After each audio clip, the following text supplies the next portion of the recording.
Barak the Yahweh, Barak the Yahweh Shai, Barak the Yahweh, Barak the Yahweh Shai, Barak the Yahweh, Barak the Yahweh Shai. All praise unto Yahweh Shemi Shai Wahara Kakadash. Double honors unto the apostle of great millstone, and honor you brothers that be pushing this truth and sincerity throughout the four corners of the earth. So this is going to be a quick video going into this topic here, okay, of New Yorkers fearing a so-called alien invasion. And pretty much, I'm not going to really go into the article so much. What I'm going to go into biblical prophecy, okay, what the scriptures say with regards to the Messiah, his son, the son of the Messiah returning, which he's gonna come with the chariots of heaven, okay, to render judgment upon this place. So I'll read a little bit of the excerpt, and then I'll go into the scriptures. So it says, New Yorkers fear, okay, alien invasion after mysterious blue light, okay, floods city skyline. A mysterious blue light rising over Queens Thursday sowed mass confusion in the metropolis of nearly 9 million people as thousands of city dwellers took to their social media feeds to express fears that aliens might have finally arrived, only to learn that the source of light was quite pedestrian. Okay, so that's what happened, and you can see here the image. Okay, and you can see the image again. Okay, and you know that's the Twitter. Okay, Twitter feed. Now let's go into the scriptures, because there is an event that's coming within the Bible. So that was pedestrian, but guess what? There is going to be an event like this within the script that's spoken about within the scriptures, where a great fear is going to fall upon a lot of people, man, because this is going to be the judgment that goeth over the earth. Now let me get a few other precepts. Okay, there is going to be what these people call an alien invasion. Okay, this book of Zechariah, the 5th chapter. Let's start on there. So it says, I turned and looked, and I lifted up my eyes and behold, and looked. And looked, and behold, a flying roll. And he said unto me, what seest thou? And I said, I see a flying roll, the length thereof 20 cubits, and the breadth thereof 10 cubits. So this was a small chariot. Okay, and then said he, or a small UFO, if you want to call it that. All right, so he said, and then he said he unto me, this is the curse that goeth forth over the earth. All right, of the whole earth, for everyone that stealeth. All right, because Esau, the people that are in power right now, Job 9 and 24. All right, Esau is he's in power right now, and he basically stole all of the resources from the earth. All right, and he says, everyone that stealeth shall be cut off as on the side of it, and everyone that sweareth shall be cut off as on the that side of it. Okay, so this is the curse that goeth forth over the whole earth. Now, why is it a curse? You're gonna find out. Pretty much the people that rule the world have ruled the world in wickedness, and they've ruled the world in unrighteous dealings, and therefore the Most High's got a great judgment coming for them. Now let's read this, the book of 2nd Ezra, the 13th chapter. All right, and the first verse on down, it says, and it came to pass after 7 days I dreamed a dream by night, and lo, there arose from the sea. Okay, arose a wind from the sea, of which that word sea just means Shemayim, the skies, the waters. Okay, from a body of waters. Okay, it's not when you see the word sea within the scriptures, it's not necessarily talking about the sea. It's just talking about a great body of waters. Okay, because the Hebrew word there is Shemayim, right? That it moved all the waves thereof. And I beheld, and lo, that man waxed strong with the thousands of heaven.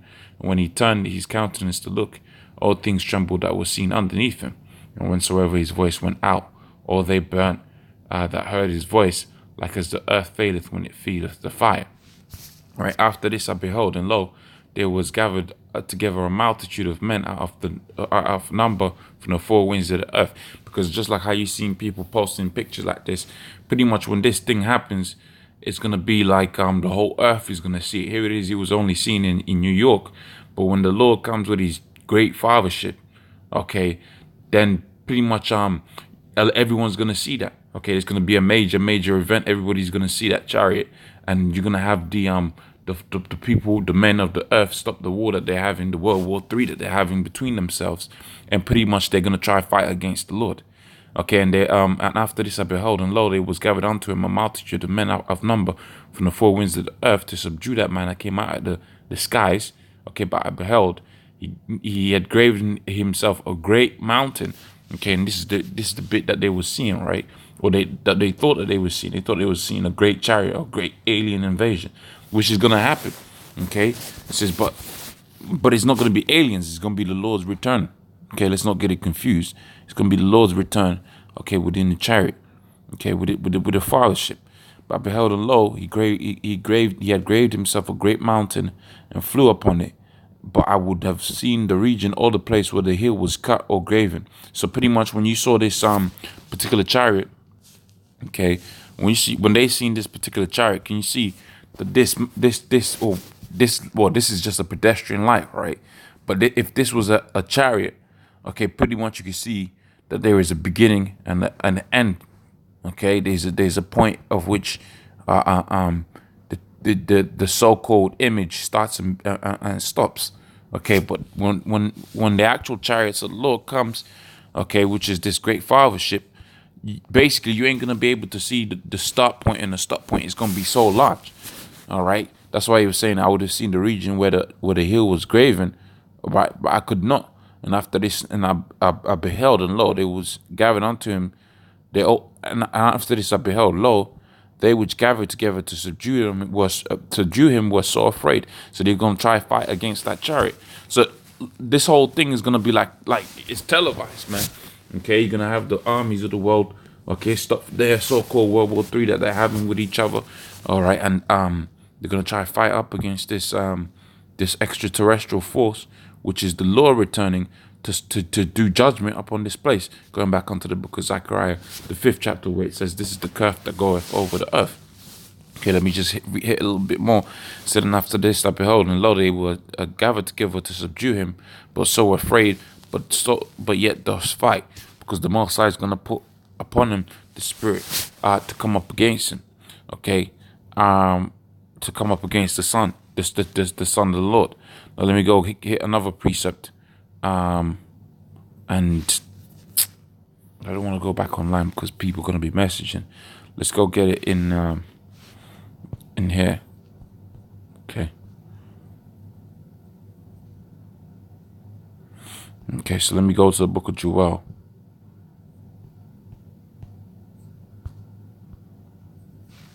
Now the book of Joel, 3rd chapter.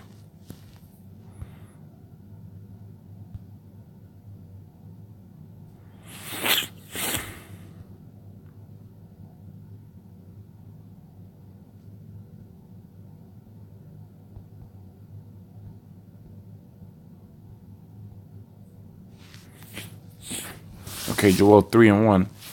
It says, "Behold, in those days and in that time, when I shall bring again the captivity of Judah and Jerusalem, when the Lord is delivering his people, okay, he will also gather all the nations and bring them down into the valley of Jehoshaphat, and he shall plead with them there for my people and for my heritage Israel, whom they have scattered amongst the nations." Okay, so that's dealing with what? That's dealing with the World War III, okay, and the deliverance of the people of the Lord. So when they're gonna leave off of the fight that they're having against each other. All right, I think it might even say that within the Apocrypha. Okay, they're gonna leave off the fight that they're having with each other and come up against the Lord. Let's see if I can quickly find it.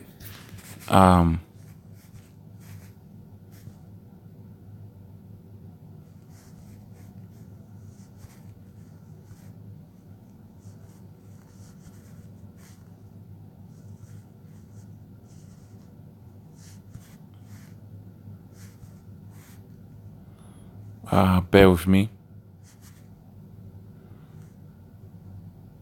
Let me read from the 25th verse. It might say after. So 2 Ezra 13:25, 25, and says, "This is the meaning of the vision." So we just read it a second ago.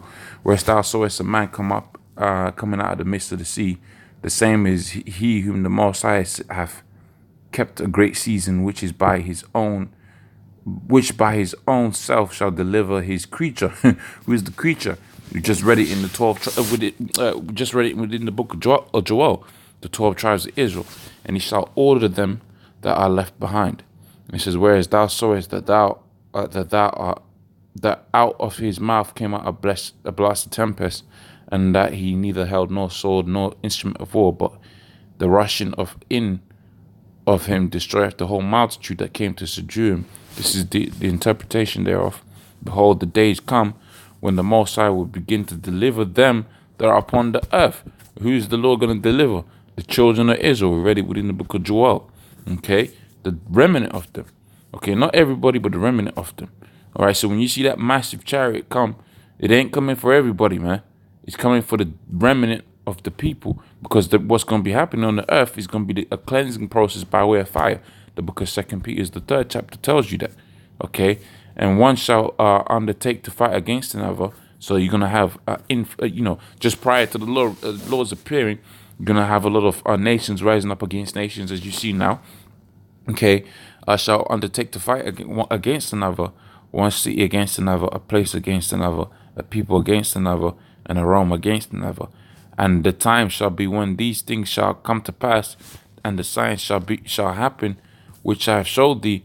Then shall my son be declared, whom thou sawest as a man ascending. And when all the people hear his voice, everyone shall every man shall in their own land leave the battle that they have won against another. This is it. And they was going to fight up against the Lord, and the innumerable multitude which shall be gathered together that thou sawest, okay, willing to come and overcome him by fighting, but he shall stand upon the top of Mount Zion, and Zion shall come and shall be showed to all men, being prepared as and builded like as thou sawest the hill graven without hands. Okay, and you can read the rest for it. You can read the rest for it. It's gonna make even more sense. Okay, but pretty much this is talking about the deliverance of the 12 tribes of Israel. So pretty much you can have it to where it's the next time or the next second time or whatever. But pretty much soon, this ain't gonna be no pedestrian event. This is actually gonna be the chariots of the Lord. Okay, coming to deliver his people. Okay, coming to deliver his children. Okay, from the terrible situation that we're in right now underneath Esau serving this judgment. Okay, and for a lot of people, this ain't gonna be a good thing. Okay, Lord's will, I'll be of the elect, and this is gonna be a good thing for me. But for the rest of the world, it's gonna be a terrible thing, because it's gonna bring about a lot of great death and judgment. Okay, so hopefully that was a edification. With that, I'm gonna say, oh, praise unto Yahweh, Shimi Ashai, Horror, Kakadash, double honors unto the apostle, great millstone, on the ship of the pushing his truth in sincerity. Shalom.